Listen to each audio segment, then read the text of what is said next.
Gravado. Bom, bom dia a todos.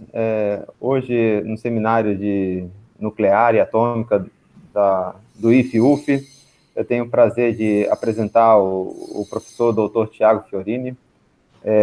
O professor Tiago, ele é bom, não colocou o seminário UF, né? Mas ele é da USP, ele coordena, posso falar coordena, né, Tiago? Você coordena o laboratório LANF, que é um laboratório que faz análises, Ion Beam análises, muito diversificado, assim, junto com o Manfredo, o Nemitala, a própria Ellen. Eles, nesses últimos anos, fizeram um progresso bem significativo em termos de análise e de tratamento desses dados. Então, hoje e semana que vem, talvez esses dois seminários estão conectados, que hoje o Tiago fala sobre... vai falar um pouco sobre o LANF e as coisas mais recentes que eles estão fazendo, né?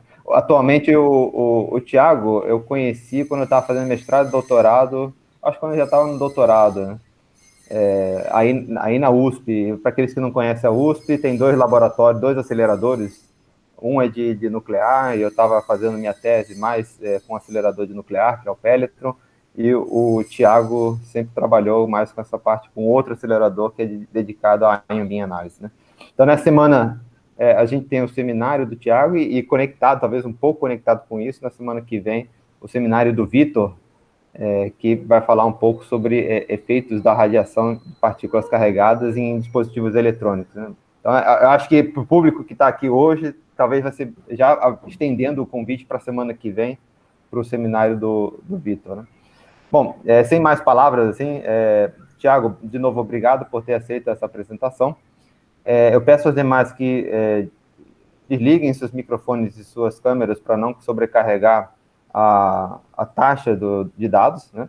E ao término da apresentação, você, por favor, você coloca o seu nome no chat e eu vou te chamando nominalmente e você faz a pergunta diretamente para o Tiago. Como eu sempre falo, a ideia é ter seminários com um aspecto um pouco informal para debatermos ideias, né? Bom, Tiago, pode ir lá e obrigado. Bom dia a todos. Primeiramente, eu gostaria de agradecer ao Roberto pelo convite. Eu fiquei muito contente por terem lembrado de mim. Eu não tenho certeza se eu vou acertar a mão do seminário com relação aos outros seminários que vocês organizam. Eu tentei condensar o que a gente faz de mais legal e mais interessante nos últimos anos no LANF. A minha intenção aqui é fazer uma grande propaganda do laboratório. Eventualmente vocês se interessem em fazer algumas medidas com a gente, usar a nossa amplitude de energia não é muito grande, mas a gente tem bastante interesse em colaborar, ou eventualmente você é um aluno de doutorado que está no final do seu programa de doutorado e gostaria de fazer um pós-doc, acho que é um bom lugar, né? Então, a minha intenção aqui é mais fazer uma grande propaganda do que a gente tem feito e, eventualmente, se tiver algum outro ponto que vocês acharem interessantes do que eu apresentar, a gente pode combinar um outro dia para discutir melhor, tá? Bom, primeiramente, um pouquinho da história do LANF. O LANF é o Laboratório de Análise de Materiais por Feixes Iônicos. Ele foi inaugurado em 1992 no Instituto de Física da Universidade de São Paulo, e ele tinha como objetivo principal prover análises de materiais para os grupos de ciências atmosféricas do Instituto de Física da USP e para o grupo de microeletrônica da Poli, da Escola Politécnica da USP, né? Então, nessa época, os dois grupos faziam uso intenso de técnicas nucleares. O perfil dos usuários do LANF tem mudado muito ao longo dos anos, existe uma grande competição entre as técnicas de análise de materiais, algumas são menos custosas do que as análises as análises nucleares, atômico-nucleares, mas o que a gente tem percebido é que essas técnicas que a gente consegue oferecer, elas têm um nicho muito específico, e a gente tem focado nesse nicho e tentado expandir as aplicações nessa linha, né? Eu vou tentar mais ou menos mostrar qual é a nossa intenção ao longo dessa apresentação, né? Então, eu gostaria de deixar a minha homenagem tanto ao professor Juan Carlos, que foi o primeiro coordenador do LANF, durante muitos anos, depois veio o professor Manfredo. Hoje o LANF ele está instalado onde ele está instalado, e ele tem as atualizações que ele tem, com novas fontes de íons, novas câmaras de espalhamento, justamente por causa do trabalho do professor Manfredo, que foi coordenador do LANF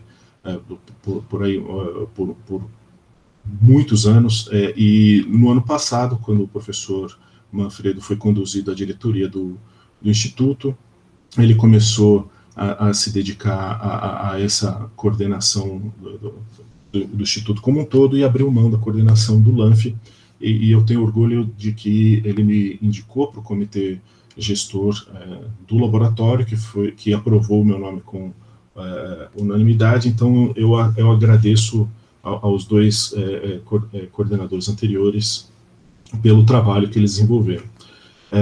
Claro que, como coordenador há poucos meses, né, não completei nenhum ano como coordenador ainda, o que eu vou apresentar aqui é uma parte do trabalho que eu desenvolvi sob a coordenação do professor Manfredo, do laboratório, né.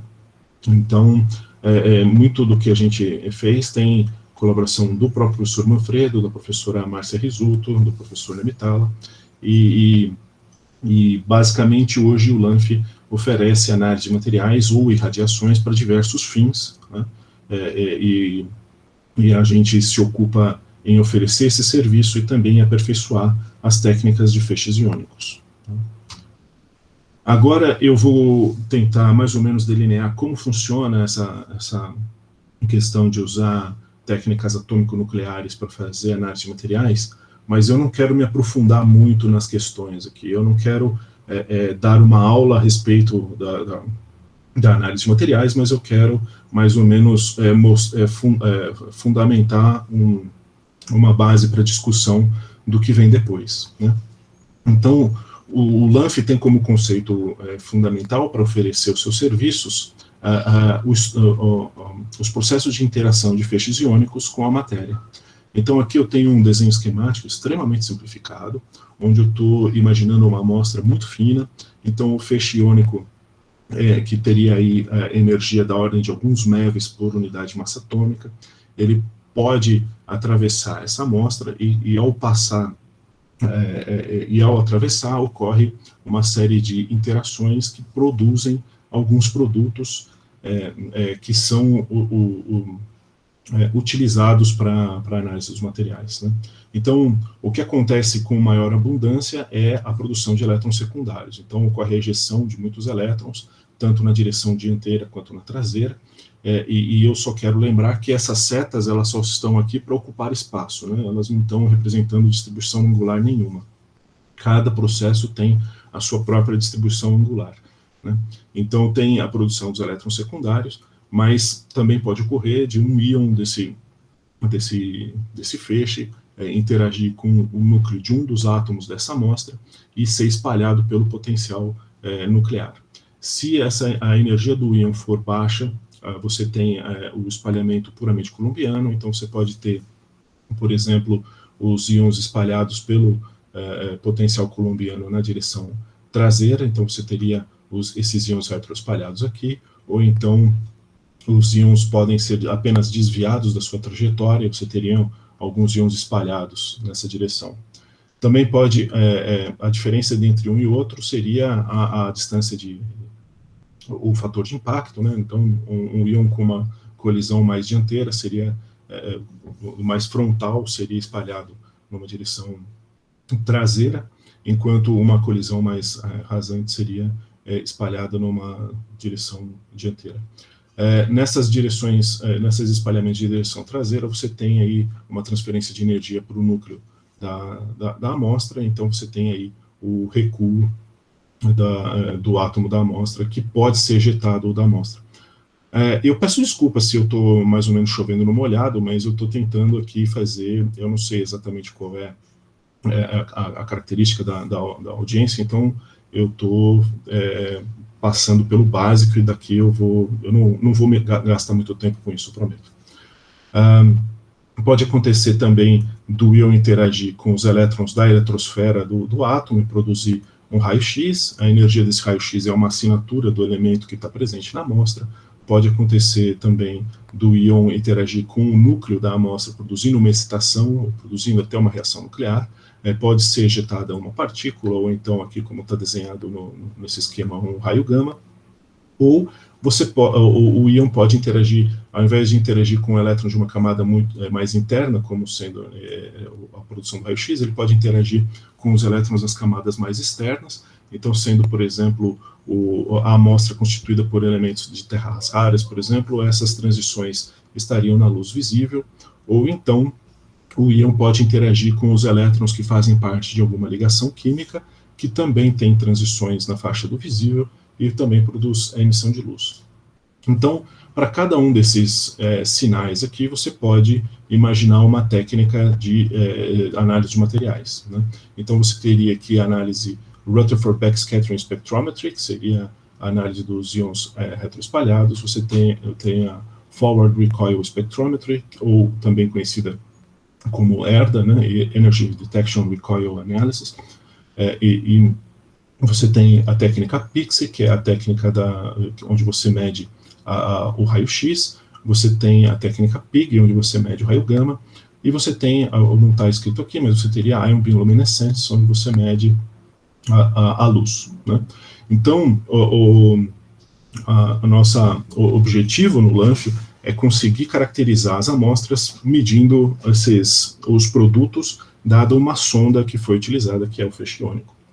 É claro que, dado que eu quero colocar a amostra como uma incógnita, é necessário que eu conheça os parâmetros de interação, né? É necessário que eu conheça parâmetros como perda de energia, as probabilidades de ocorrência de cada um desses processos. Então, eu tenho que necessariamente trabalhar num range de energia onde essas coisas sejam mais ou menos conhecidas, né? Onde os potenciais de interação são razoavelmente bem conhecidos, ou pelo menos onde eu tenha dados experimentais acurados, tanto para probabilidade de ocorrência, quanto para perdas de energia, né? Então, apenas algumas figuras ilustrativas a respeito das técnicas, né? Todos esses processos eles ocorrem simultaneamente, mas a gente tem o costume de fatiar esses processos para analisá-los individualmente, né? Então, no processo, na técnica de Rutherford Backscattering Spectrometry, a RBS, o íon colide com o núcleo do átomo, né, na amostra, e pelo fator cinemático você tem tanto uma transferência de energia para o núcleo da amostra, quanto para o íon, a energia que permanece com o íon, né? Então, colocando um detetor aqui, você consegue medir a energia desses íons, e aí você consegue inferir qual foi a massa do íon do átomo com que esse íon colidiu.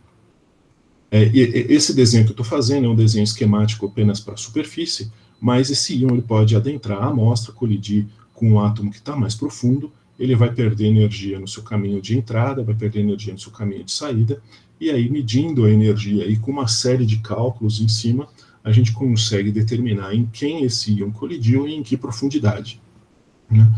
Geralmente a gente consegue fazer isso, não é sempre, mas geralmente.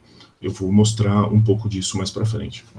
Então, tem também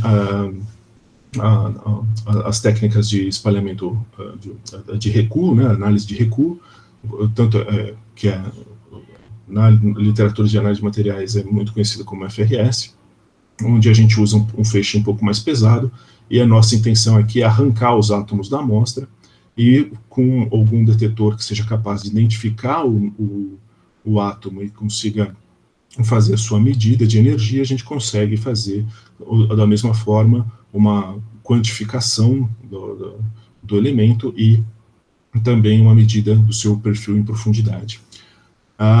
Olha só, esses desenhos que eu estou mostrando aqui, eles são puramente pictóricos, tá certo? Eu não quero ser preciso do ponto de vista teórico aqui.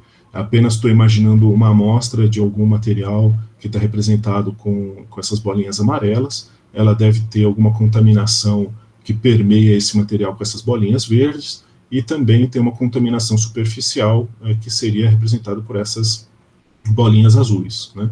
Então, na técnica de RBS, por exemplo, a gente conseguiria medir tanto as esferinhas amarelas quanto as verdes, porque nessa concepção dessa figura aqui, essas bolinhas azuis, elas teriam uma massa menor, então não teria fator cinemático para produzir um espalhamento traseiro. Então essa técnica analítica não guarda a informação desse elemento azulzinho aqui, mas a técnica de espalhamento de análise de recuo já consegue fazer a análise dessa esferinha azul, né?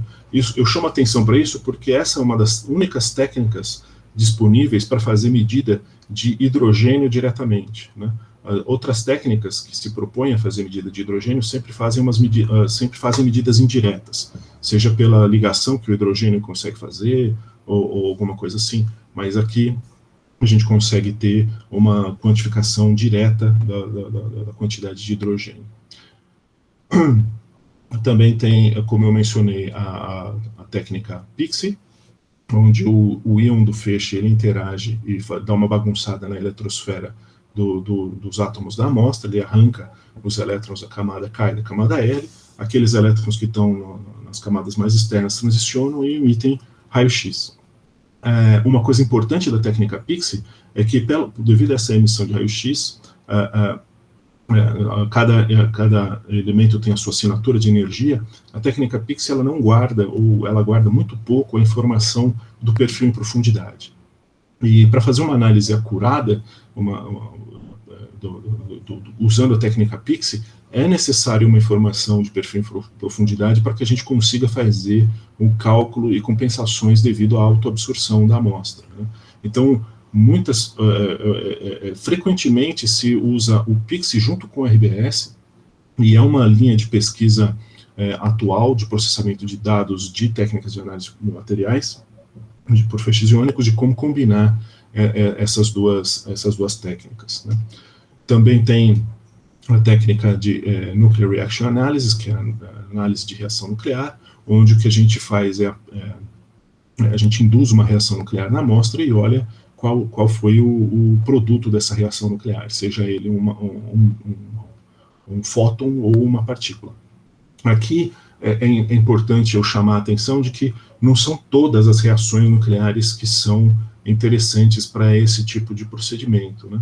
O que a gente procura são sempre reações nucleares que tenham alta seção de choque, portanto alta probabilidade de ocorrência, mas também que não ocorra sobreposição, né, dentro da resolução do detetor que é aplicado, né? Então, é fundamental que você tenha isso em mente quando você vai fazer alguma análise de materiais, porque eventualmente você pode ter alguma sobreposição, e aí você pode obter algum erro sistemático de medida, né? Então, aqui é um breve tour pelo laboratório. Então, a gente tem um acelerador do tipo Pelletron. A tensão máxima do terminal é de 1,7 megavolts. Como eu disse, a energia dele é baixa, justamente para a gente conseguir trabalhar em regiões onde os potenciais são bastante conhecidos, onde as interações são bastante conhecidas. Nem sempre, vira e mexe, aparece alguma combinação onde a gente tem que fazer uma medida de seção de choque antes de fazer a caracterização do material, né?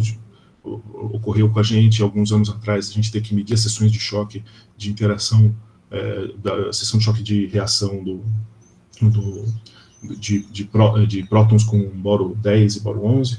Então, a gente sempre está se baseando em dados experimentais de seção de choque, modelos teóricos, mas às vezes a gente tem que fazer as nossas próprias medidas de seção de choque antes de fazer as caracterizações. É raro, mas acontece. Então, aqui, para esse lado aqui estariam as fontes de íons. Esse aqui é um grande no-break que segura a potência do acelerador todo em caso de falha de energia. E aqui, para essa região, a gente tem as estações de análise. Aqui tem o painel de controle, que está mostrado aqui, todos os parâmetros da máquina são controlados por meio analógico, mas a gente tem desenvolvido alguns sistemas digitais de monitoramento do funcionamento da máquina, como o sistema de dando informações para o operador, né? Aqui estão as estações de análise.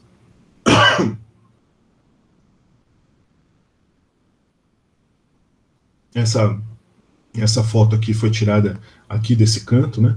Então você tem aqui em primeiro plano, você tem a estação de análise PIXI. Esse aqui foi desenvolvido no projeto de mestrado do professor Manfredo, teve uma utilidade muito grande para as análises de filtro de poluição do ar, mas esse arranjo experimental está sendo substituído pelo arranjo número 3, que eu vou falar daqui a pouco, né? Então, esse arranjo número 1 está sendo usado cada vez menos, e o nosso plano é, em breve, fazer o descomissionamento dessa estação de análise e substituir aqui por um arranjo de microfeixe, né, um feixe micrométrico. Aqui a gente tem a câmara de espalhamento multipropósito, onde a gente faz as análises RBS, faz análise de reação nuclear, tem aqui um detetor de raio-x para a gente fazer uma análise PIXI também, né? Então é aqui onde a gente faz a nossa pesquisa de integração entre as técnicas, que eu vou falar mais para frente. E finalmente nós temos o arranjo do feixe externo, que está aqui nessa seta número 3, e que foi um desenvolvimento do laboratório, tem sido um desenvolvimento importante para a gente, e é uma das coisas que eu quero tentar mostrar para vocês hoje. Bom, depois dessa breve introdução, eu vou começar o meu seminário propriamente dito, que são esses dois tópicos. Eu vou falar um pouco do arranjo do feixe externo, que envolve o conceito de execução de múltiplas técnicas ao mesmo tempo. Eu vou falar um pouco das automações que trazem algum charme todo especial para essas análises, e um pouco do processamento dos dados que saem desse arranjo experimental. Depois eu vou falar um pouco sobre o processamento dos dados de espalhamento, que é esse ponto que tem trazido algum tipo de repercussão internacional a respeito do trabalho do LANF. Vou discutir um pouco do que é Monte Carlo reverso, vou falar o que é o Monte Carlo reverso expandido, que é o que a gente tem desenvolvido. Vou falar um pouco da análise de dados em massa, da problemática que está envolvida nessa questão, e um pouco de inteligência artificial. Esses dois tópicos, agora que eu me tornei professor e coordenador professor do Instituto de Física e coordenador do LANF, eu tenho desenvolvido com um grupo de alunos, e para atrair mais alunos para esse grupo, a gente desenvolveu esse logo, esse nome chamativo, que é justamente para atrair aqueles alunos que são mais voltados para programação, essa coisa assim, né? E tem funcionado bem. Acho que o logo ficou bem legal. Então, eu vou começar falando do arranjo do feixe externo. Então, essa aqui é uma visão mais próxima desse arranjo experimental. O objetivo é fazer análise de amostras que não são compatíveis com o ambiente de vácuo, então seriam todas aquelas amostras que a gente não consegue colocar dentro da câmara de vácuo, a gente faria as análises de feixes iônicos em ambiente externo, aqui, né, no feixe externo. Acontece que os resultados que a gente tem obtido, eles são tão promissores que a gente está, como eu disse, substituindo a câmara interna pelo uso do feixe externo, porque ele é muito mais cômodo, né? A gente prepara muito menos a amostra, as informações que a gente tem conseguido com ele são de muito boa qualidade, então a gente está prevendo um upgrade desse setup para melhorar algumas questões, porque existe uma degradação do sinal devido ao ar, né? Devido à interação do feixe iônico com o ar, antes e depois de ter interagido com a amostra, mas os resultados têm sido bastante interessantes e têm nos motivado a fazer a substituição do arranjo. Como vocês vão ver, os resultados têm sido bastante interessantes. Como eu disse, esse arranjo experimental ele é baseado na exploração de múltiplas técnicas, né? Então existe uma série de detetores para medir todos ao mesmo tempo, e ele também é focado no mapeamento de amostras grandes. Então, aqui é uma visão mais próxima para vocês terem uma melhor noção do que eu estou falando com integração de múltiplas técnicas. Então, aqui nós temos uma extensão da tubulação do acelerador, né, da câmara de vácuo do acelerador, e aqui bem na extremidade nós temos uma folha de alumínio de 6 microns. O que acontece é que o feixe de prótons, quando ele é dirigido aqui por esse canal, ele atravessa essa folha de alumínio e ele percorre em uma distância de aproximadamente aí uns 12 centímetros, né, em ar. Então, nessa interação com o ar, ele vai perdendo energia e ele consegue percorrer uns 12 centímetros, mais ou menos. Então, colocando uma amostra mais ou menos nessa posição, que seria o foco de todos os detetores, a gente conseguiria fazer a medida de todos esses sinais aqui. Então, de todos aqueles sinais que são produzidos ao mesmo tempo, todos aqueles produtos que são produzidos ao mesmo tempo, no meu segundo slide, a gente consegue medir alguns desses sinais com esses detetores. Então, a gente tem aqui um detetor de raio-x, outro detetor de raio-x, são dois otimizados para ranges de energia de fóton diferentes. A gente tem aqui um detetor de partículas para fazer medidas de RBS, e tem um detetor de luz para fazer medida de ion beam luminescence. Tem um terceiro detetor, mas eu já vou falar daqui a pouco, mas ele fica externo, ele não está sendo mostrado nessa figura aqui. Também tem algumas coisas acessórias, como por exemplo um fluxo de hélio aqui, tem uma tubulação ligada no cilindro de hélio, que produz um fluxo aqui, cuja intenção é expulsar o ar atmosférico aqui, para tirar o sinal do argônio do raio-x, para reduzir a perda de energia no caminho de ida e no caminho de volta. E também temos aqui uma fonte de luz e uma câmara calibrada, e eu vou mostrar a necessidade desses dois dispositivos daqui a pouco. Mas voltando ao exemplo da detecção de fótons aqui, né? Então a gente tem esse detetor aqui, como eu disse, ele é otimizado para medir um range de energia de fótons diferente do outro, que é esse laranja. Então nós temos um detetor que é mais otimizado para medir aqui mais para baixa energia, o laranja é um pouco mais otimizado para medir um pouco mais para frente, e o terceiro detetor de fótons, que é de germânio hiperpuro planar, que está montado externamente, ele teria a eficiência ajustada para medir energias bem maiores, né? Ajustado, o que eu digo, é a escolha da espessura do cristal, a escolha dos filtros, a distância do detetor, né? Então a gente tem mais grau de liberdade em mexer nessa região da eficiência aqui, né? Então aqui, só para dar uma ideia, tem algumas linhas de transição K-alfa para mostrar que a gente consegue medir basicamente toda a tabela periódica por medidas de fótons, por exemplo. Aí tem a ion beam luminescence, que é a produção de luz pela interação com o feixe. Eu coloco essa imagem na apresentação porque ela é bonitinha, a gente consegue ver aqui a luz produzida pelo feixe quando ele interage com o óxido de silício, né, o vidro. Então ele produz os fótons que são coletados pela fibra óptica. Nesse caso, a fibra óptica estava instalada aqui dentro, e na figura anterior ela estava instalada fora, né? Eu fiz isso para aumentar o acoplamento da fibra óptica. Mas a gente consegue coletar esses fótons e fazer uma análise de energia, do espectro de emissão da luz visível. Veja só, as técnicas de feixes iônicos, RBS, ERDA, PIXI, elas são todas técnicas para você fazer uma análise da composição elementar da amostra. Você consegue saber quais são os elementos da tabela periódica que compõem aquela amostra, mas você não tem informação de como eles estão ligados. E existe uma linha de pesquisa na qual, no LANF, ela é muito tímida ainda, mas a gente gostaria de se envolver nela, que é o uso de ion beam luminescence para conseguir fazer alguma inferência a respeito dessas ligações químicas, né? Então, essa luz, ela guarda informação a respeito da ligação química. Acoplado ao arranjo de feixe externo, nós temos esse robô posicionador de amostras. Ele foi totalmente produzido no laboratório, desde a sua concepção até a sua execução. Ele tem algumas características muito impressionantes, como, por exemplo, uma amplitude de movimento de quase 70 centímetros em cada um dos eixos, né, o eixo X, Y e Z. e uma resolução no seu movimento de 5 micrômetros. Ele tem uma carga estática de 2 toneladas e uma carga dinâmica de 1 tonelada. Isso significa que ele aguenta ficar parado segurando 2 toneladas e aguenta se movimentar segurando 1 tonelada.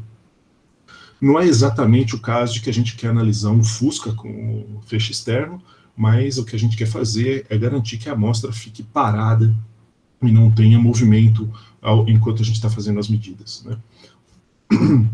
O peso total desse dispositivo é de aproximadamente uns 300 quilos. Ele tem os pezinhos destacáveis aqui, então a gente pode pegar ele com uma talha e movimentar ele pelo laboratório. E também foi um exercício interessante de gestão conseguir manter ele dentro, a construção dentro do budget financeiro que a gente tinha de $20 mil. Não é a movimentação que o caracterizam como um robô, mas vai ficar mais claro nos próximos slides por que eu chamo esse suporte de robô. Então, o sistema de controle dele está todo ligado num loop fechado. A gente tem um sistema de lasers para medir a posição da cabeça, tem um sistema de atuação de drivers e motores de passo para fazer a movimentação do suporte, e também o computador do loop ele está ligado à nossa eletrônica nuclear. Então, a gente faz isso para conseguir fazer mapeamentos. Então, a gente consegue movimentar a amostra com uma grande precisão e consegue acionar os dispositivos e ter alguma atuação no funcionamento do acelerador, como, por exemplo, liberar o feixe, etc., para conseguir fazer análise ponto a ponto na superfície das amostras. Então, aqui eu mostro um exemplo, que é o mapeamento de um azulejo histórico, de um prédio histórico de São Paulo. A principal questão aqui, ela não é exatamente relevante, eu não sou especialista nesse assunto, eu sou especialista na análise de dados, então eu vou mostrar para você os dados que saem do meu arranjo quando eu analiso um azulejo desse, né? Então, o dispositivo, ele consegue fazer o mapeamento ponto a ponto aqui e faz a aquisição de espectros de raio-x, por exemplo, em cada um desses pontos. Para manter, nesse sistema aqui, nessa área, teria alguma coisa do tipo 500 pontos, mais ou menos. E para manter essa medida de 500 pontos dentro de um dia de trabalho, você tem que fazer uma medida aí de uns 10, 20 segundos. Então, o espectro de raio-x que sai por ponto, ele não tem uma estatística muito boa, ele tem o número de fótons coletados, ele é baixo para fazer uma análise de qualidade. Então, o que a gente faz é usar técnicas de machine learning para fazer a análise desses dados procurando semelhanças. Uma das primeiras coisas que a gente faz é usar esse algoritmo que chama Non-Negative Matrix Factorization para encontrar semelhanças dos espectros entre os pixels e conseguir determinar alguns fatores que consigam explicar os dados experimentais como um todo. Então, desse algoritmo NMF, a gente consegue extrair do mapeamento quais são os espectros relacionados a cada um dos pigmentos desse azulejo aqui. Então, a gente consegue, por exemplo, nessa região azul, conseguir extrair qual é a contribuição do pigmento branco que está por baixo desse pigmento azul, né? Então, aqui você tem a distribuição de concentração do pigmento branco, dado que o pigmento branco tem esse espectro aqui. Aqui tem a distribuição de concentração do pigmento azul, dado que o pigmento azul tem esse espectro de emissão de fótons aqui. E você tem essa distribuição do pigmento magenta, dado que o magenta tem essa distribuição, esse espectro de emissão de fótons aqui. Aqui eu tenho essa linha tracejada, que é justamente para delimitar o espectro de interesse de cada um dos detetores, né? Então, tenho 3 regiões, 3 detetores que eu estou analisando aqui. Então, esse algoritmo de machine learning consegue juntar a informação dos 3 detetores e procurar semelhanças e diferenças entre cada um dos pontos, olhando a informação contida nos 3 detetores. A segunda coisa que a gente faz é pegar essas concentrações de pigmento aqui e clusterizar, fazer um agrupamento por semelhança em quantidade, né? Então, a gente consegue observar em projeção, como a gente tem 3 pigmentos, a gente tem 3 fatores, né? C0, C1 e C2. Então, nas projeções, a gente consegue ver que os pontos da imagem eles se agrupam em 3 grupos diferentes. Cada grupo aqui é mostrado pela sua cor. Então, esse grupo azul é mostrado por esses pixels azuis, o grupo verde é mostrado por esses pixels verdes aqui, e o vermelho pelo vermelho. Por que eu faço isso? Como eu disse, cada ponto é medido por alguns segundos. Então, para que eu consiga fazer uma análise de qualidade, eu preciso agrupar esses pixels por semelhança. Então, aqui estão as 3 categorias que eu consigo detectar como sendo semelhantes e consigo agrupá-los para ter uma quantificação, uma análise média da região como um todo. Então, essa região verde, que o software caracteriza, ele precisa atribuir uma cor para destacar para mim que aquela é uma região diferente, né? Então, essa região que nessa categorização que ele está dizendo como categoria verde, é, na verdade, a região que no azulejo está pintado com pigmento azul. Veja só, isso aqui é um azulejo na qual eu consigo ver algum pigmento. Isso aqui poderia ser outra coisa, poderia ser um fóssil, poderia ser uma cerâmica.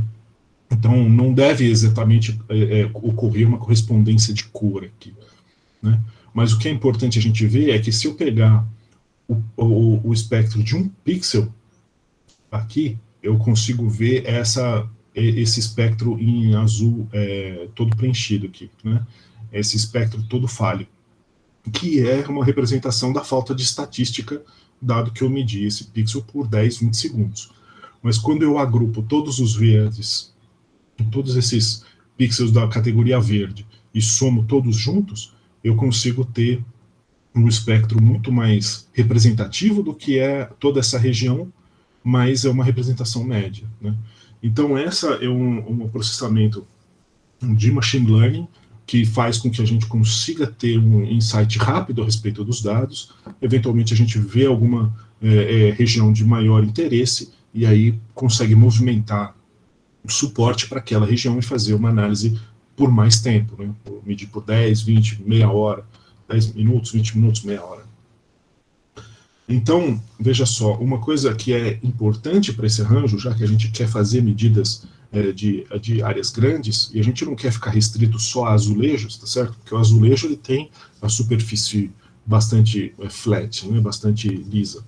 A gente quer medir qualquer amostra. Então, a gente precisa ter um sistema de correção de variações da amostra, né? Então, no caso de a gente ter uma variação da superfície da amostra, a gente está variando o ângulo sólido, a gente está variando caminho, comprimento do caminho que o fóton percorre até chegar no detetor. Então, a gente pode ter uma variação de superfície da amostra que seja interpretada como variação de concentração só porque houve uma variação da intensidade do raio-x, né, que não necessariamente corresponde a uma variação de concentração de um determinado elemento. Essa variação ela varia de 5% até uns 12%, eventualmente 15%, dependendo de qual a linha que a gente está usando, a linha de transição que a gente está usando para fazer essa caracterização. Então é aí que entra aquela dupla, né, que é a fonte de luz e a câmera calibrada, né? Então, antes de cada medida, o computador liga a lâmpada, liga essa luz, na verdade é um LED, né? Ele projeta um spot na amostra, a câmera que é calibrada está ali conectada a um software de visão computacional, a gente consegue ver onde esse spot está, se ele estiver dentro dessa elipse verde, ele está na posição de foco, se estiver acima ele está muito perto, se estiver abaixo ele está muito longe, ele consegue fazer uma medida de distância e compensar com o movimento do robô no eixo Z. Né? Aqui tem uma sobreposição de vários spots que a gente usou para fazer uma calibração, e o que acontece é que no final a gente consegue reconstruir digitalmente toda a superfície da amostra, mas o nosso interesse, na verdade, é compensar as variações de ângulo sólido que podem ocorrer devido às variações da superfície, né? Então, a gente acaba conseguindo uma imagem como essa daqui. Eu espero que dê para ver, mas é um escaneamento tridimensional da superfície de um fóssil, né, um peixe fossilizado, e a gente fez essa análise, essa medida da superfície para conseguir uma imagem como essa daqui. Então, aqui tem um resultado de uma parte da análise desse peixe, onde a gente consegue ter as medidas dos elementos, né? A gente faz uma medida de contraste, a gente ainda está trabalhando muito para fazer uma análise quantitativa, por enquanto ela é qualitativa, então a gente consegue ver, por exemplo, que a distribuição de ferro está totalmente associada ao que era material biológico, enquanto que o cálcio está associado à calcita, aqui, que é a matriz onde o fóssil foi concentrado, né? Agora eu entro na última parte do seminário, que seria a respeito do processamento dos dados de espalhamento, né?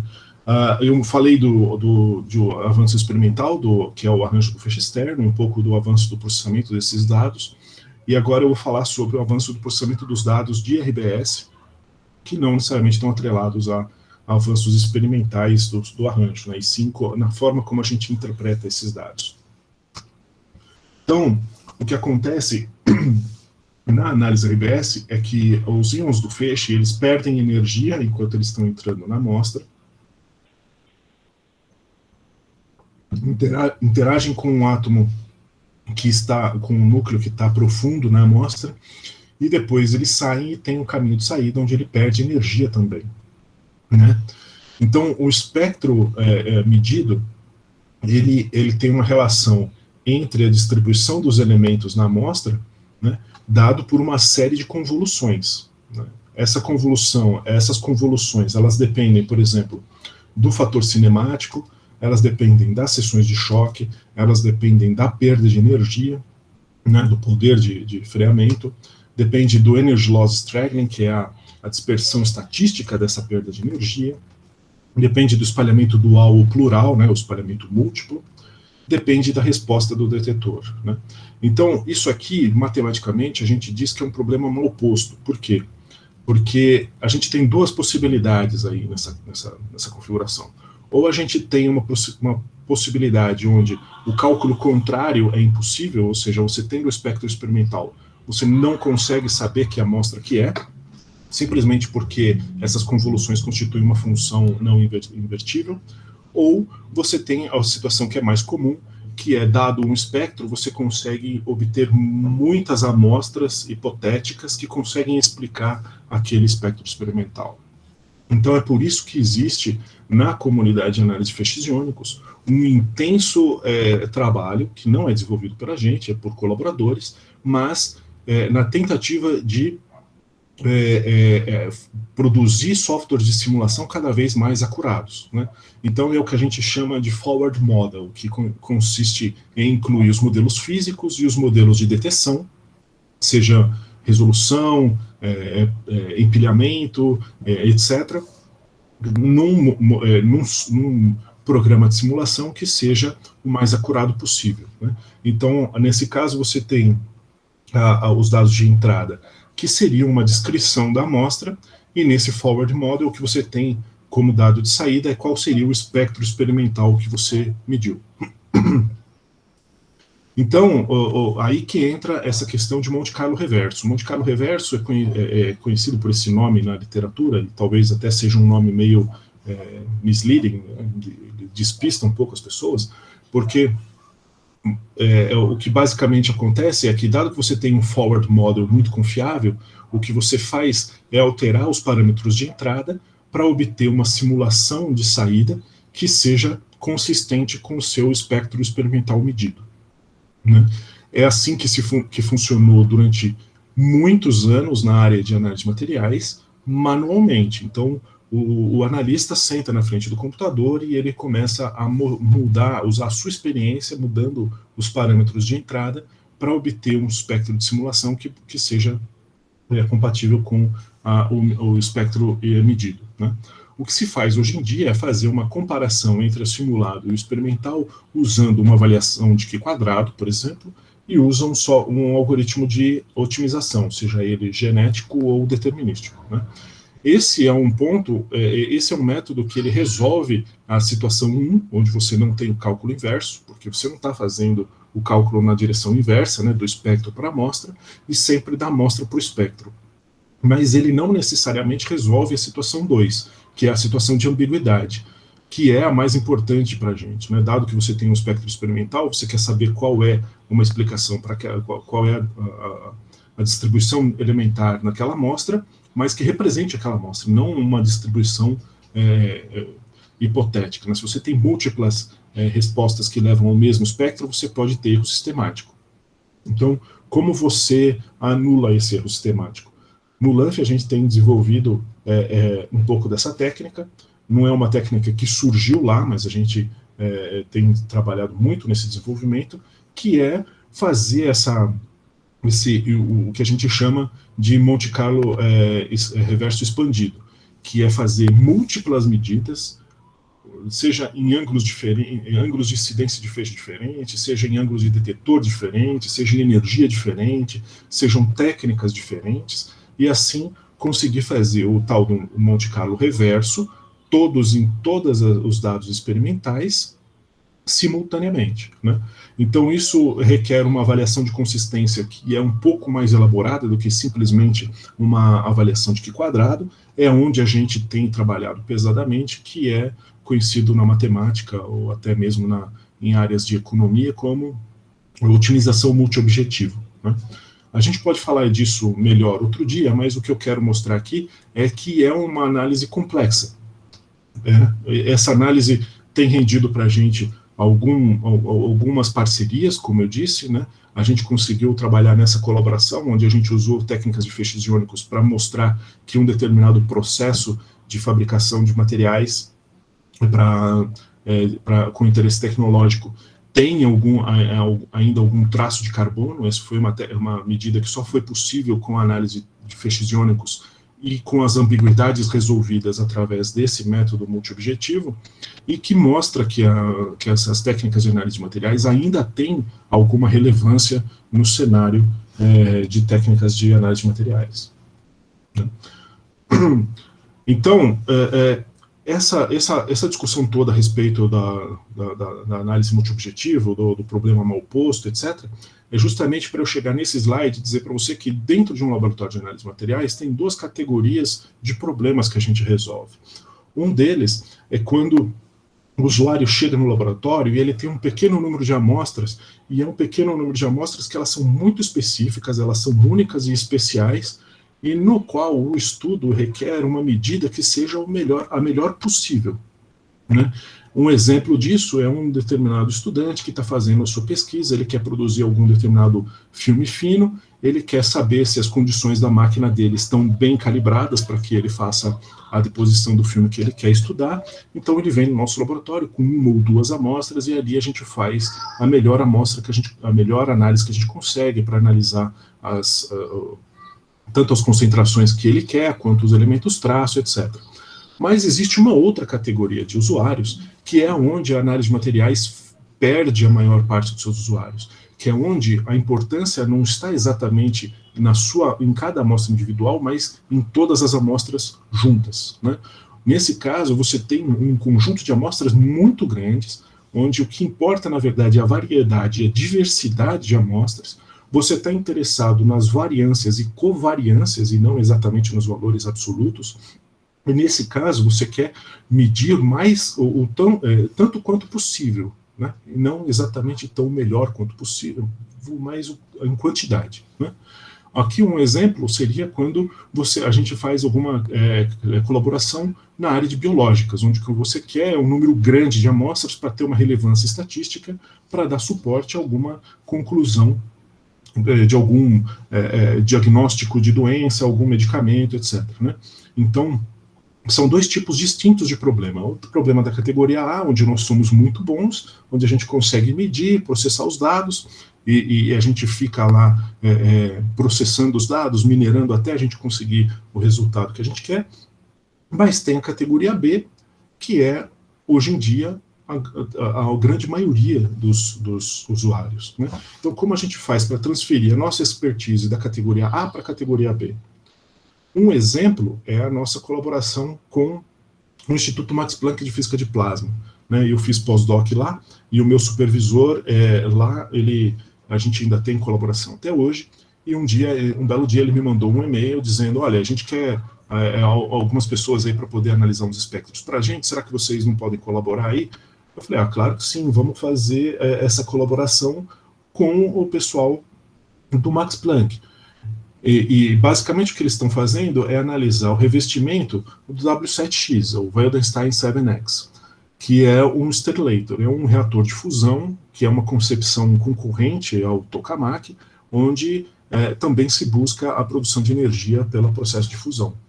Acontece que quando eu comecei a baixar os espectros, não parava mais de baixar, era um arquivo gigantesco, zipado, e quando eu fui ver, eram quase 3.000 espectros para analisar.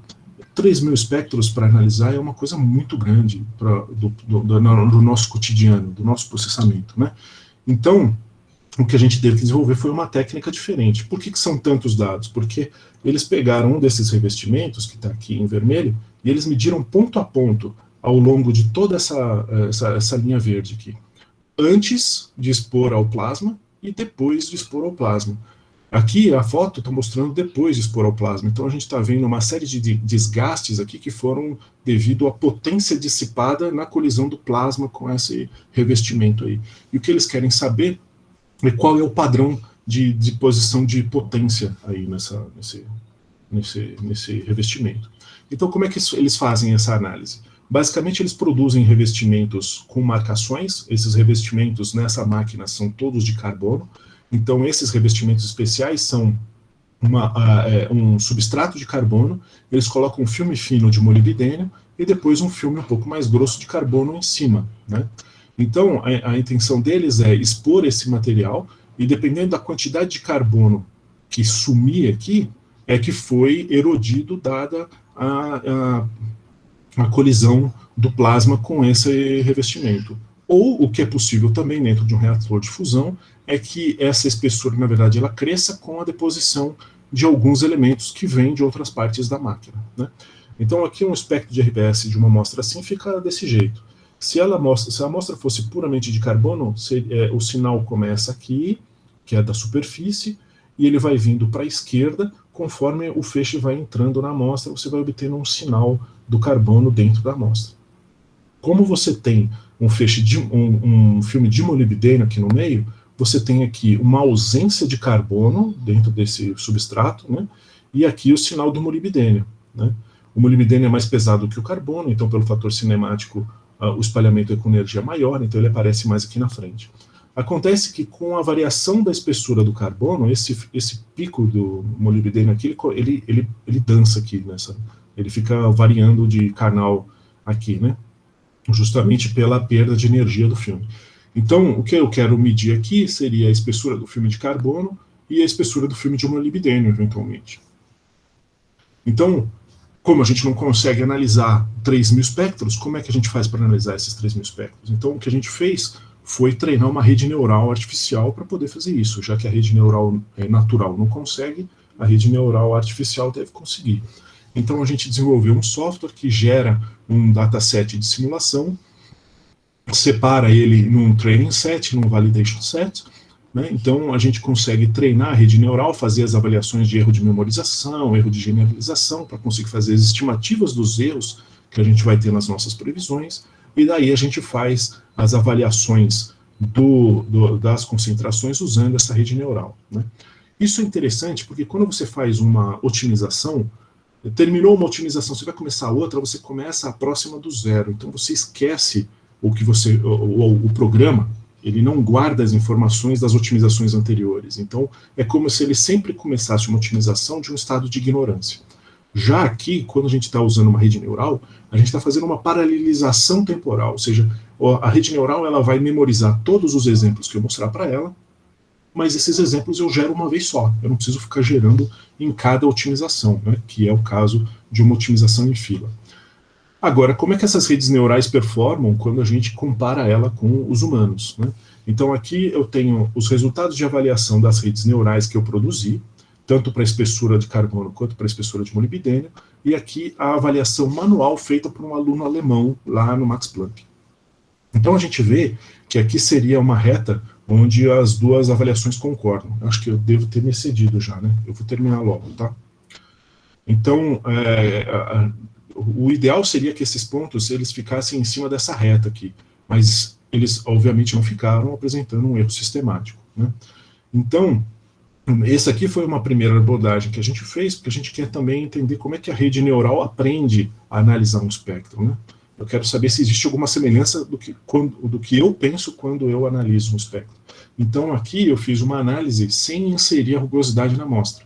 Isso me economiza tempo na hora de gerar os espectros simulados e também me faz aprender o que a rede neural está aprendendo. Quando eu insiro a rugosidade, esse desvio diminui, mas veja que ele mudou de lado, né? Agora, quem está superestimando a espessura e as concentrações aqui é a rede neural. Então, existe algum problema aqui, e em princípio já não é mais de modelo, porque eu já inseri todas as características da amostra que eu poderia inserir nesse caso. Então, a gente tem que comparar agora os espectros individualmente. Então, quando eu vejo aqui, aqui tem o espectro simulado, usando os parâmetros obtidos pela rede neural, comparado com os dados experimentais, e aqui no mesmo espectro, os dados simulados, a simulação dado o ajuste feito pelo aluno alemão, comparado com os dados experimentais, né? Então, os dois a gente vê que são muito parecidos com os dados experimentais, mas o desempate vem na comparação do Q². Então, nesse caso específico, as máquinas estão fazendo uma avaliação melhor do que os humanos, né? Então, aqui a rede neural foi capaz de aprender e foi capaz de chamar nossa atenção de que a avaliação manual tinha um problema lá. Aqui já é uma comparação da performance da rede neural com a otimização em fila, ou seja, um programa que otimiza um espectro, fita o espectro, de uma vez que ele convergiu, começa outro, né? Então, esse aqui demorou meses de tempo de computação, já esse aqui demorou semanas para gerar training set, mas dado que o training set estava gerado, ele faz as suas previsões em 5 minutos, né? Então, a gente tem uma vantagem para a rede neural no quesito tempo, mas também tem uma outra vantagem, que aqui ela é mais sutil, que é o erro do fit, né? Então, o programa ele tem que ter alguma cláusula de teste de Q², que no caso do fit, ele pode, no caso do ajuste em fila, ele pode ficar preso dentro de um mínimo local e eventualmente não conseguir fazer a previsão certa, né? Então a rede neural, aparentemente, ela é robusta na hora de encontrar o mínimo global. Agora vem uma coisa que eu acho que é interessante, e é um dos meus últimos slides aqui. Aqui a gente fez um teste da rede neural variando o número de espectros que a gente usou como exemplo para treinar a rede neural, né? Então variou alguma coisa desde de 5.000 até 300.000 espectros. Mas além disso, o que a gente fez foi, para cada ponto, a gente treinou 30 redes neurais e comparou as previsões entre as 30, tirou a média e o desvio padrão, né? Então a linha que a gente vê aqui, essa linha aqui é a média, e essa região achurada seria o desvio padrão, né? Então a gente vê que o vermelho é a previsão do carbono, veja que isso aqui é o erro médio, né? É o erro médio. Então aqui, ó, veja só, o carbono a gente tem um erro médio muito próximo de 0, e um desvio padrão também aí da ordem de 1%. Então a gente teria um erro na codificação do carbono da ordem de 1%. Já no caso do oxigênio, a gente também tem um erro sistemático, um erro médio baixo, que ele pode chegar a um pico de 1%, e o erro randômico ele pode chegar aí a uns 10%, dependendo do training set, mas tipicamente fica também da ordem de 1%. Agora, uma outra característica da amostra que eu coloquei no training set era a concentração de oxigênio dentro do filme de carbono. Ele está numa concentração de 3 a 4%, é muito pouco, né? ele não faz muita diferença para a análise, mas se você vê aqui, olha só, a rede neural, ela tem um erro médio que varia, daí, sei lá, chega aí uns 50% por aí, mas o erro randômico, que é o erro que basicamente mais interessa para a gente, ele chega a 100%. Isso significa que para a concentração de oxigênio, a rede neural não aprendeu nada, né? Eu, como analista, sei exatamente onde está o oxigênio, vou na região do oxigênio e ajusto o oxigênio corretamente. Já a rede neural, não. A rede neural não foi capaz de fazer isso nesses testes. Depois, esse aqui é o que está sendo publicado agora, depois a gente teve outros desenvolvimentos onde a gente conseguiu fazer o oxigênio ter a mesma acurácia do carbono e do molibdênio, mas não foi os primeiros resultados que a gente obteve, né? Então, só para finalizar o resultado dessa análise, então aqui tem uma comparação das medidas de espessura de carbono, tanto da rede neural quanto do FIT manual, quanto do FIT automático, nesses pontos em branco. Aí você tem os pontos escuros, que seriam as medidas da espessura do filme de carbono após a exposição de plasma. E você veja que só tem a previsão da rede neural, justamente porque foi a única que foi capaz de produzir esses resultados em tempo hábil, né?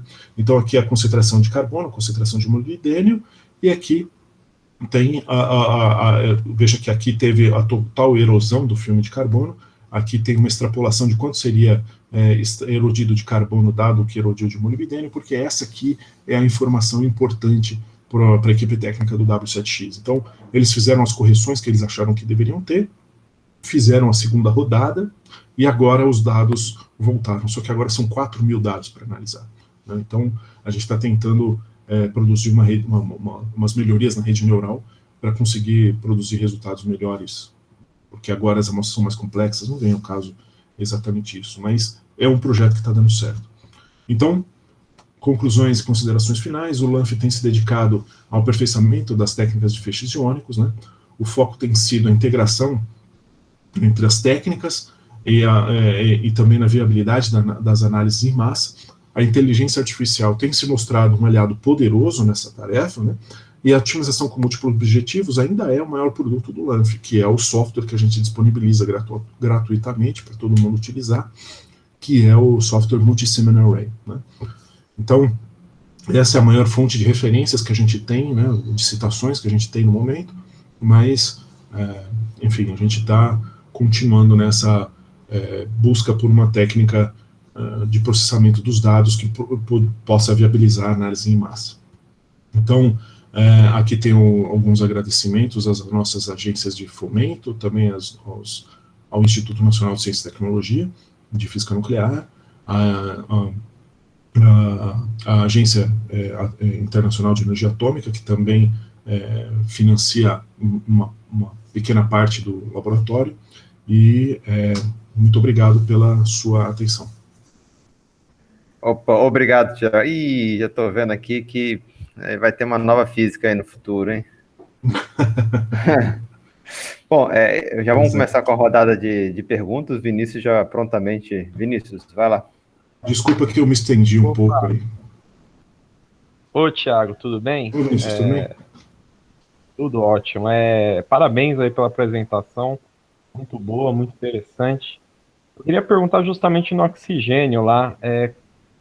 Se você pudesse dar, digamos, alguma ideia de o que vocês fizeram para melhorar a rede neural, o que vocês mais ou menos introduziram nela para ela começar a processar corretamente o oxigênio. Valeu. Tá. O que acontece aí, basicamente, é que quando você está treinando a rede neural, ocorre uma disputa lá dentro nos neurônios, né? Então, o que acontece é o seguinte: você tem a concentração de carbono, que é muito alta, a concentração de molibdênio, que é muito alta, que são dois parâmetros que eu quero fazer a previsão, e você tem a concentração do oxigênio, que é muito baixa, né? Então, quando você tem esse treinamento da rede neural, a rede neural ela se foca naquilo que é mais importante, naquilo que tem o maior impacto na produção do espectro simulado, que no caso é a concentração do carbono e a concentração do molibdênio, né? Então ela acaba deixando os detalhes de lado. Então o que aconteceu foi que a gente conseguiu achar aí uma normalização na qual a gente modifica os espectros de forma a privilegiar o oxigênio, de forma que ele tenha uma competição em pé de igualdade com a concentração de carbono e molibdênio na hora da otimização dos parâmetros do neurônio. Eu acho que um dos seus espectros mostra um pouco isso, né? Porque o oxigênio é uma coisinha, e parece que é uma coisinha, olha lá. Aí, se você não avisa, né, pelo que eu entendi, se você não avisa que tem alguma coisa ali, ele não vai levar aquela coisa em consideração, né? É basicamente isso. Mais, Vinícius? Não, era só isso. Valeu. Lucas? Opa. Bom, olá, Thiago. Em primeiro lugar, obrigado pela apresentação, hein? Eu realmente gostei muito. Por mim, podia ter demorado mais, não tinha problema com isso, não. Mas uma das perguntas que eu ia fazer, na verdade, o Vinícius acabou de fazer. Então, eu vou fazer outras duas, que uma, na verdade, é uma mera curiosidade, a outra que eu realmente fiquei curioso e interessado. A mera curiosidade é, como é que está funcionando o LANF agora, nessa época de pandemia? Como é que estão fazendo, né, para se manter ativos nisso? Porque acho que é um problema que está sendo comum a todos, experimentais. E a outra questão é que você mencionou no começo, né, a questão do serem capazes de medir o hidrogênio, e eu fiquei curioso em relação a isso, queria se puder falar um pouco mais a respeito de como é que se faz medir o hidrogênio e por que dessa diferença tão grande do equipamento de vocês para outros desse tipo. Tá. Bom, primeira parte da pandemia, o LANF está basicamente em estado de stand-by. O que acontece é que tem uma visita mínima dos funcionários apenas para manter os detetores refrigerados, para ter certeza de que as bombas de vácuo estão funcionando, tenha um sistema de refrigeração que tem que ser acompanhado de perto, mas a máquina está toda em stand-by, não está tendo medida nenhuma. Então, além disso, agora que tem uma previsão da USP de retorno de funcionamento dos laboratórios, a gente tem um determinado problema que eu, por exemplo, tenho 3 funcionários, um deles é grupo de risco, né? Ele tem comorbidades, os outros 2 têm filhos pequenos, moram com pessoas que trabalham na área de saúde, então representam algum risco para os outros funcionários. Então, basicamente, a gente vai continuar nesse estado de stand-by por mais um tempo. Então, em resumo, a resposta é não estamos funcionando, né? Não para o público, pelo menos, né? Só o basal para manter o laboratório existindo, né? Com relação à medida de hidrogênio, essa é uma questão bastante interessante, porque tem um ponto forte da técnica, que é justamente o fato de que a gente consegue medir o hidrogênio diretamente, a gente consegue saber a quantidade de hidrogênio que tem lá, numa amostra, mas a gente não sabe em quem que ele está conectado, tá certo? Em quem ele está ligado, que é o que as outras técnicas são fortes. Então, existe uma complementaridade aí. Então, quando você faz uma análise de polímero, por exemplo, você consegue, com a técnica de feixes iônicos, saber o quanto de hidrogênio tem naquela amostra, mesmo que seja um hidrogênio ligado a uma molécula de água que esteja absorvida na superfície do polímero, por exemplo, né? Isso não vai fazer diferença para mim. Então, tem essa relação do que a técnica de feixes iônicos consegue fazer, mas tem a relação do que as outras técnicas conseguem fazer também. Geralmente, com as outras técnicas, você mede o estado vibracional da molécula, por exemplo, com FTIR, alguma coisa assim. São técnicas que são adaptadas e específicas para a medida de hidrogênio, mas elas só medem o estado de um determinado estado molecular, uma ligação, seja do carbono com hidrogênio, seja do hidrogênio com oxigênio, mas você não tem uma quantificação global da quantidade de hidrogênio de hidrogênio presente na amostra. Eu não sei se isso é suficiente para a sua pergunta, não sei se você queria. Não, tá, para mim tá ótimo, obrigado. E a questão dos laboratórios é porque eu estou passando pela mesma coisa com o meu laboratório, então eu fico curioso mesmo, porque... sim. Obrigado. Obrigado, eu que agradeço. Nessa sua pergunta, Lucas, é o mesmo que eu acho que está acontecendo também com o Péletro, né, Thiago? Não está ocorrendo nenhum experimento por lá, né? Os funcionários estão indo só para fazer manutenção, né? Quando é necessário. É verdade. Eu acho até que talvez até seja uma condição um pouco mais grave, porque no LANF dependendo de qual é o técnico que está lá, um técnico é o suficiente para rodar a máquina toda e ele pode trabalhar sozinho. No Peloton eu não sei se é assim. Eu também não sei. Bom, gostaria de perguntar umas coisas. Primeiro, bom, você está fazendo um grande e um ótimo trabalho mesclando técnicas computacionais para análise dos dados e aí, com isso, conseguindo fazer análise em quantidade e com uma eficiência melhor. Tudo isso acaba estendendo a sensibilidade das técnicas de RBS, Pixie. É possível estender a sensibilidade dessas técnicas com uma análise computacional mais eficiente e em quantidade? Certamente. É uma pergunta especulativa, tá?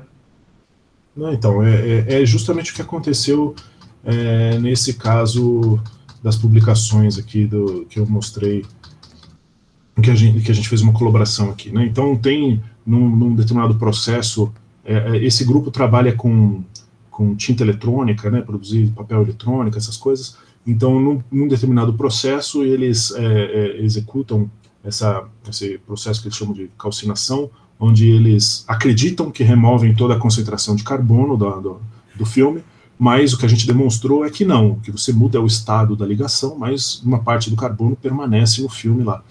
Né? Então, aqui foi sim uma extensão da sensibilidade da medida, mas o maior impacto é não exatamente na sensibilidade, mas sim na acurácia. Né? Tá. Então, eu consigo reduzir muito a acurácia, mas eu consigo melhorar um pouco a sensibilidade. Mas em termos de sensibilidade, chega a parte por bilhão? Eu não lembro. Não. Tá, em parte por milhão, né? Essa coisa da análise 10 partes por milhão, que o Pixie chega, né? O RBS chega a fração de % de sensibilidade.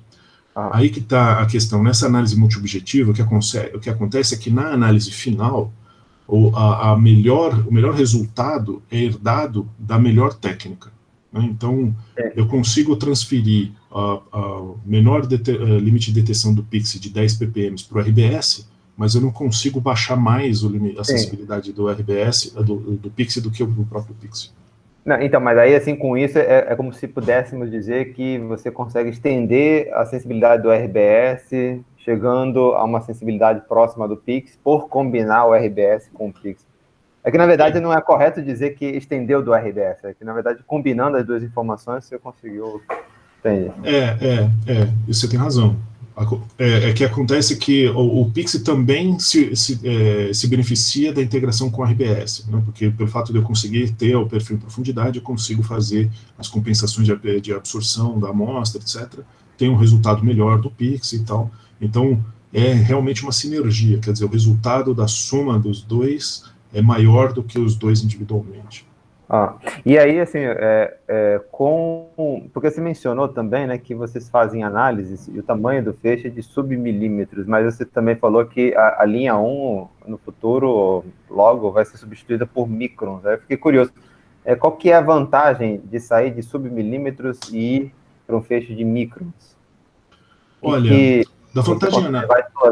Claro que eu imagino que é o tamanho do pixel, né? Mas tem outra... É o tamanho do pixel. O que acontece é assim, tem uma vantagem para os usuários do LANF, que eles vão ter essa técnica disponível no Brasil, e tem uma questão que é qual seria a vantagem para o LANF. E para o LANF, o que tem, na verdade, é um aumento de competição, porque agora o que a gente tem é um feixe de 1 milímetro, a gente consegue varrer áreas muito grandes, coisas que os outros laboratórios não conseguem fazer, nos outros laboratórios do mundo, não conseguem varrer áreas tão grandes quanto a nossa, mas a nossa resolução é mais baixa. Então, indo para o microfeixe, a gente iria para mapeamentos que todos os outros laboratórios conseguem fazer, mas o que eu acho que é mais importante é que a gente consegue ampliar os usos do LANF. E o maior interesse do uso de um microfeixe seria, por exemplo, nos testes de detetores para o Atlas, né? Agora que eu faço parte do EPIC, né, o grupo de altas energias do IFUSP, a gente está planejando fazer testes dos detetores LGAD do Atlas no LANF. Né? Então, é mais uma questão de ampliar os potenciais usuários do LANF do que exatamente... É claro, eu estou excluindo a obviedade, né, que é conseguir analisar amostras muito pequenas, né? Certamente isso é uma coisa que não é possível no LANF hoje e que será possível amanhã, mas eu estou falando de uma coisa mais um pouco diferente disso, né? Mas assim, amostras de micros, assim, eu não entendi. No caso do Atlas, para os testes dos detetores, é necessário um microfeixe? Olha, o detetor que a gente está querendo analisar, ele tem um tamanho da ordem de 3 por 3 milímetros. E o que a gente quer fazer é uma varredura. Tá. Né? Tá. Então, se eu for fazer a varredura hoje, eu vou conseguir 9 pixels em cima desse detetor. Né? E eu gostaria de aumentar esse número um pouco. Sim. E aí você também mencionou possivelmente fazer medidas para verificar ligações químicas, né? Mas aí acaba invadindo um pouco dentro do que...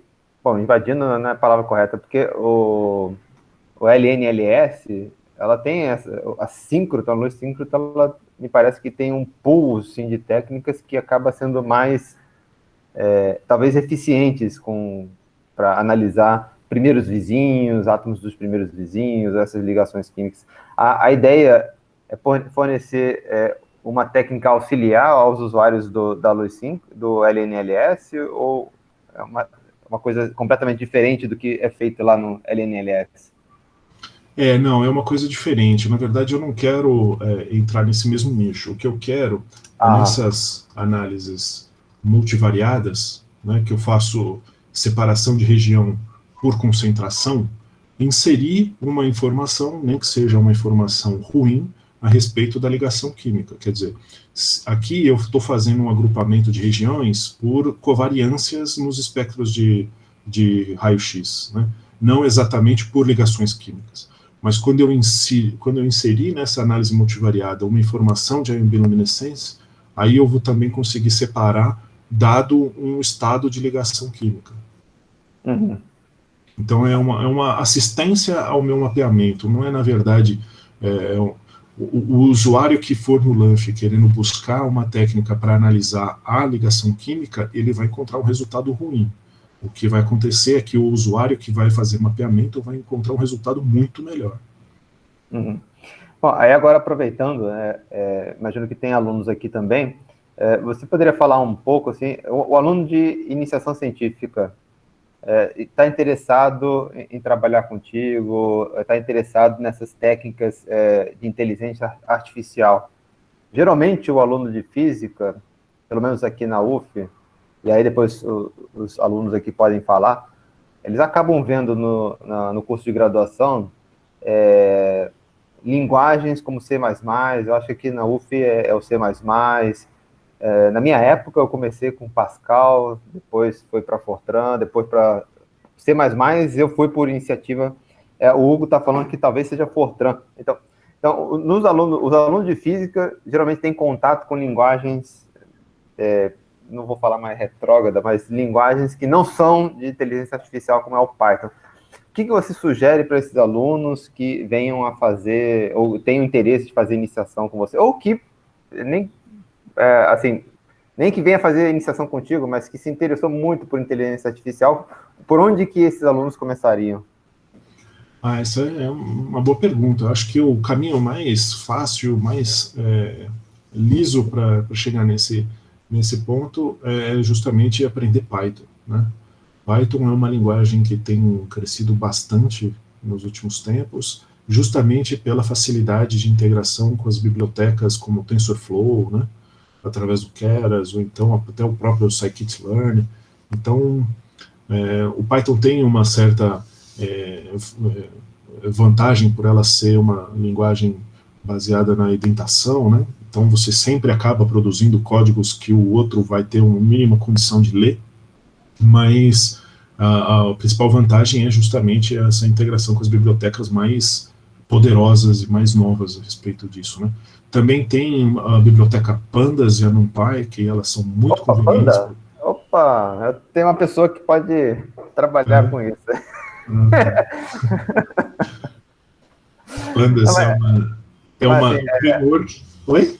Teria uma referência que você poderia sugerir depois para os alunos? Porque, bom, só deixa eu comentar aqui, a Carol aqui mencionou que aqui na USP passou para Python, isso é uma boa. O Thiago Badaro também mencionou que na USP já é Python, né? Eu mesmo, assim, posso até falar, durante essa pandemia, bom, final de semana tenho feito coisas que não era o meu comum. Eu passei a fazer pão, passei a fazer outras coisas, e também comecei a estudar um pouquinho de Python, e aí uma conversa com o Vinícius, até falei, cara, é impressionante.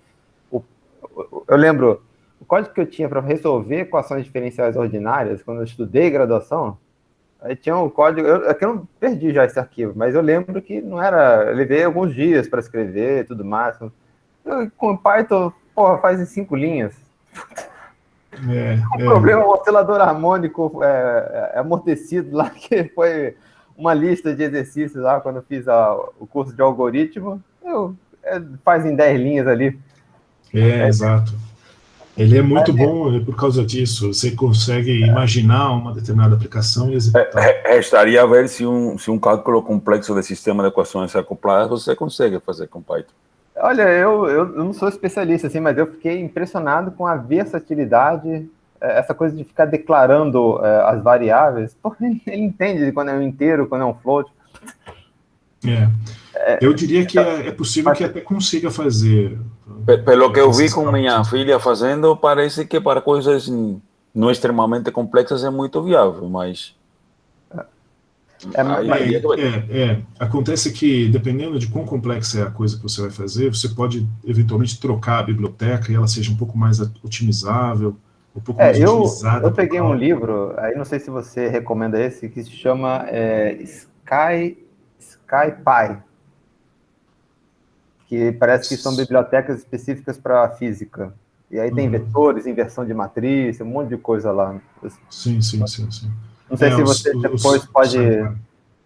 se você depois tiver uma referência assim, de Python, que eu circulo para os alunos. Tipo, eu vou dizer para você o cara que quer começar... sim, o Zero está me corrigindo, é SkyPy. Isso aí mesmo. O meu começo com Python ele foi meio... Quando eu fui fazer o pós-doc na Alemanha, eu sabia muito MATLAB, eu só usava MATLAB. E cheguei lá, o instituto não tinha licença... Tinha, mas era uma licença de servidor, eu tinha que conectar no servidor para usar o MATLAB, e todo mundo lá usava Python. Então, eu traduzi os meus códigos para Python e foi assim que eu aprendi Python. Eu não tinha livro, o que eu fazia era procurar no Google. Então, alguma referência para aprender Python, eu digo que é o Google. Se você entrar, por exemplo, no site do Pandas, do NumPy, do Scikit-learn, do Scikit-image, você vai ver uma série de explicações. Eles são muito didáticos, dizendo como as coisas funcionam, qual é o comando que você tem que usar, tem um exemplo. Eu diria que é até melhor do que livro isso. Tá, beleza. Depois eu vou pegar uma seleção desses links, vou te mandar e depois eu circulo para os alunos aqui. Eu acho que é muito... Eu gostei muito assim do Python, eu encorajo também os alunos a entrarem nessa linha. Bom, o Hugo falou, é verdade, o Hugo uma vez tinha me mostrado que tem um lugar para você fazer e compilar o Python online, né? Tem alguns lugares que fazem isso. Eu vou copiar esse texto aqui, seu Hugo, porque depois que eu sair, a gente vai perder esse texto e eu mando por e-mail. Bom, temos... Eu posso só, então, aproveitar e só pedir mais uma coisa também. A gravação da palestra. Se puder depois mandar o link, porque tanto eu gostaria de depois de ver alguns detalhes novos, até qualquer coisa mandar contato para o Thiago, mas é porque a Cíntia, que estava presente aqui, ela mandou mensagem. Sim, ela teve que sair. E aí ela queria ver o final do seminário também. Então é isso. Bom, então eu vou aproveitar e interromper a gravação, agradecendo de novo pelo seu seminário. Eu acho que foi muito didático, muito bom. Parabéns pelo trabalho que você está coordenando agora aí no LAMP. Certamente dá para ver que você está conduzindo com maestria o LAMP. Bom, e aos demais, obrigado.